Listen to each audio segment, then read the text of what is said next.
بسم اللہ الرحمن الرحیم۔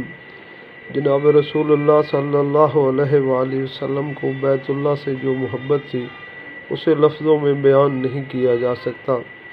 جناب رسول اللہ صلی اللہ علیہ وسلم ہجرت مدینہ سے پہلے ایک روز عثمان بن طلحہ جو بیت اللہ کے کلید بردار تھے ان سے کہا کہ بیت اللہ کا دروازہ کھولو، میں بیت اللہ کے اندر جانا چاہتا ہوں، لیکن انہوں نے قریش کی اجازت کے بغیر اس کو کھولنے سے انکار کر دیا۔ آپ علیہ الصلوۃ والسلام نے فرمایا، اے عثمان، ایک دن وہ آنے والا ہے کہ یہ چابی میرے پاس ہوگی۔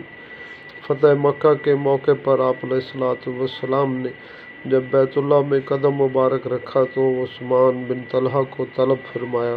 وہ چابی لے کر آئے، بڑے گھبرائے ہوئے تھے۔